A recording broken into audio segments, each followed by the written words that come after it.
I'm a marine biologist and an explorer photographer with National Geographic, but I want to share a secret. This image is totally incorrect. Totally incorrect. I see a couple people crying in the back that I've blown their idea of mermaids. All right, the mermaid is indeed real, but anyone who's gone on a dive will know that the ocean looks more like this. It's because the ocean is this massive filter, and as soon as you start going underwater, you're going to lose your colors, and it's going to get dark and blue very quickly. But we're humans, we're terrestrial mammals, and we've got trichromatic vision, so we see in the red, green, and blue, and we're just complete color addicts. We love eye-popping color, and we try to bring this eye-popping color underwater with us. So there's been a long and sordid history of bringing color underwater. And it starts 88 years ago with Bill Longley and Charles Martin, who are trying to take the first underwater color photograph. And what they're doing, they're in their old school scuba suits where you're pumping air down to them. And they've got a pontoon of high explosive magnesium powder. And the poor people at the surface are not sure when they're going to pull the string when they've got their frame in focus. And boom, a pound of high explosives would go off. So they could put a little bit of light underwater and get an image like this beautiful hogfish. I mean, it's a gorgeous image, but this is not real. They're creating an artificial environment so we could satisfy our own addiction to color. And looking at it the other way, what we've been finding is that instead of bringing color underwater with us, that we've been looking at the blue ocean, and it's a crucible of blue. And these animals living there for millions of years have been evolving all sorts of ways to take in that blue light and give off other colors. And here's just a little sample of what this secret world looks like. It's like an underwater light show.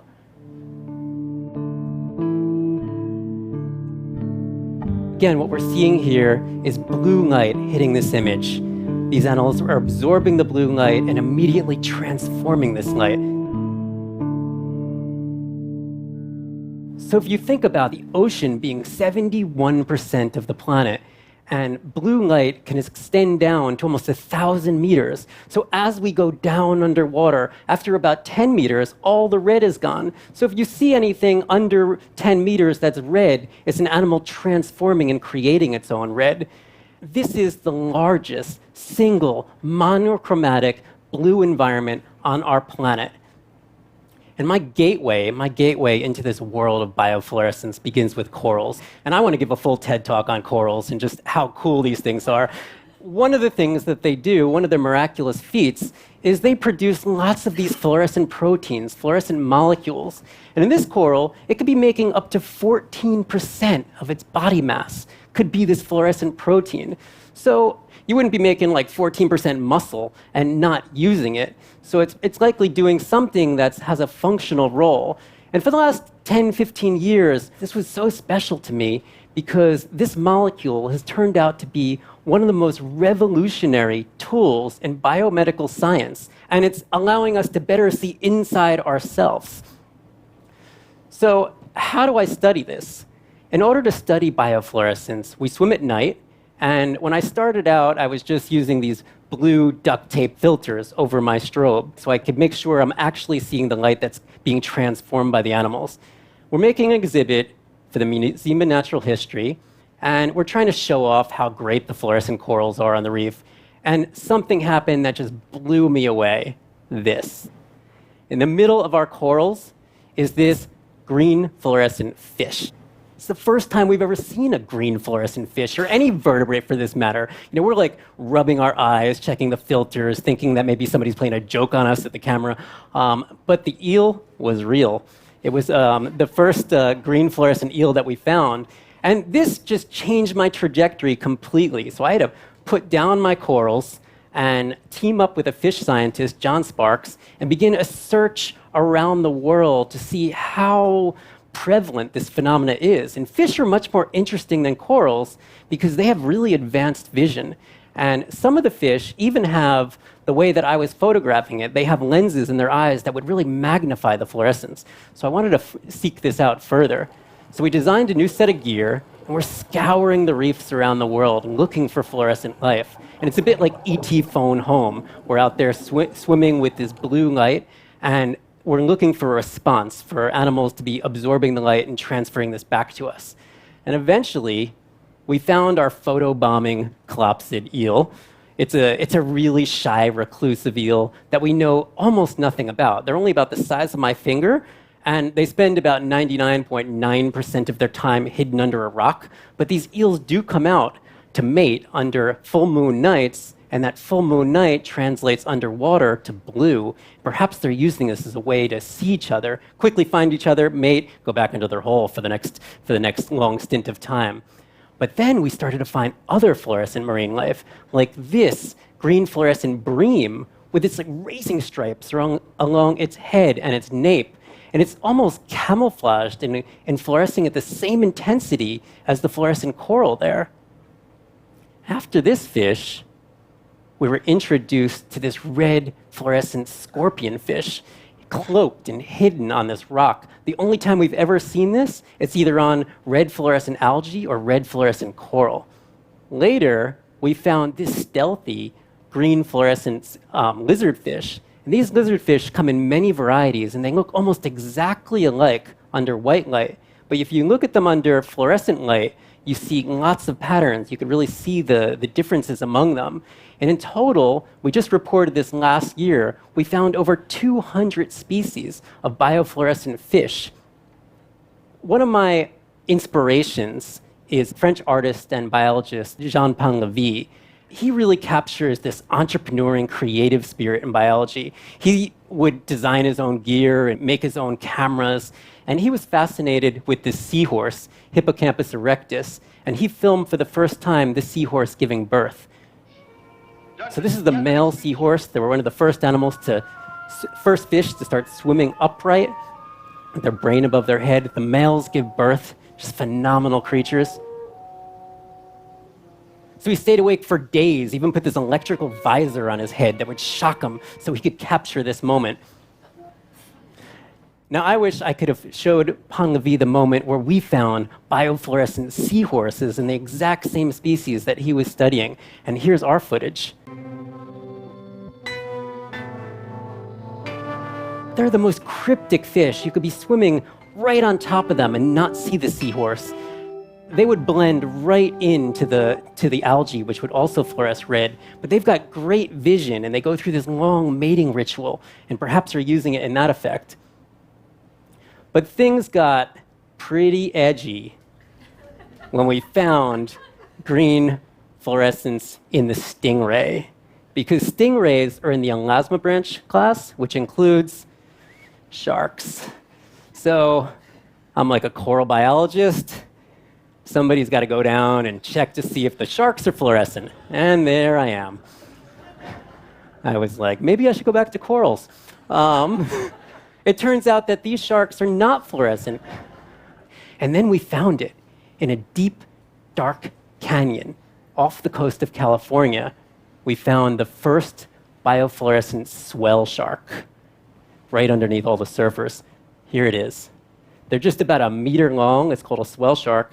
And they call them a swell shark because if they're threatened, they could gulp down water and blow up like an inner tube about twice their size and wedge themselves under a rock so they don't get eaten by a predator.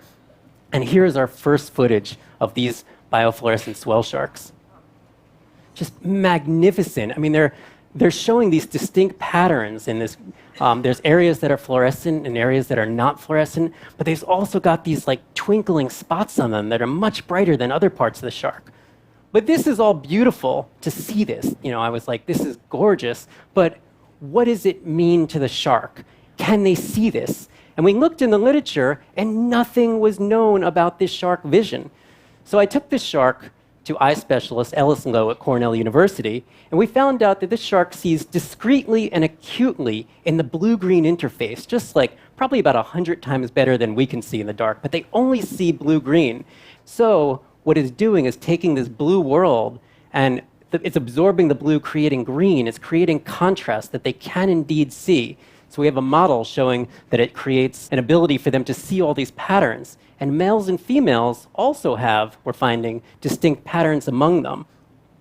But our last find came really just like a few miles from where we are now in the Solomon Islands. Swimming at night, I encountered the first biofluorescent sea turtle. So this is like, now it's going from fish and sharks into reptiles, which again, this is only 1 month old, but it shows us that we know almost nothing about this hawksbill turtle's vision. And it makes me think about how much more there is to learn. And here in the Solomon Islands, there's only a few thousand breeding females of this species left, and this is one of the hot spots for them. So it shows us how much we need to really protect these animals while they're still here and understand them. In thinking about biofluorescence, I wanted to know, how deep does it go? Does this go all the way to the bottom of the ocean? So we started using submarines, and we equipped our submarines with special blue lights on the front here, and we dropped down, and we noticed one important thing is that as we get down to 1,000 meters, it drops off. There's no biofluorescent marine life down there. Below 1,000 meters, almost nothing. It's just darkness. So it's mainly a shallow phenomena. And below 1,000 meters, we encounter the bioluminescent zone, where 9 out of 10 animals are actually making their own lights and flashing and blinking. As I try to get deeper, this is slapping on a one-person submarine suit. Some people call this my Jacques Cousteau meets Woody Allen moment. But as we explore down here, I was thinking about, how do we interact with life delicately? Because we're entering a new age of exploration where we have to take great care, and we have to set examples how we explore. So I've teamed up with roboticist Rob Wood at Harvard University, and we've been designing squishy underwater robot fingers so we could delicately interact with the marine life down there. And the idea is that most of our technologies to explore the deep ocean come from oil and gas and military, who, they're not really caring to be gentle. Some corals could be 1,000 years old. You don't want to just go and crush them with a big claw. So my dream is something like this. I'm at night, I'm in a submarine, I have force feedback gloves, and I could delicately set up a lab in the front of my submarine where the squishy robot fingers are delicately collecting and putting things in jar, and we could conduct our research. Back to the powerful applied applications. Here, you're looking at a living brain that's using the DNA of fluorescent marine creatures, this one from jellyfish and corals, to illuminate the living brain and see its connections. It's funny that we're using RGB just to kind of satisfy our own human intuition so we could see our brains better. And even more mind-blowing is my close colleague Vincent Pierrebonne at Yale, who has actually designed and engineered a fluorescent protein that responds to voltage. So he could see when a single neuron fires, you're essentially looking at a portal into consciousness that was designed by marine creatures. So this brings me all back to perspective and relationship. And from deep space, our universe looks like a human brain cell. And then here we are in the deep ocean, and we're finding marine creatures and cells that can illuminate the human mind. And it's my hope that with illuminated minds, we could ponder the overarching interconnectedness of all life and fathom how much more lies in store if we keep our oceans healthy. Thank you.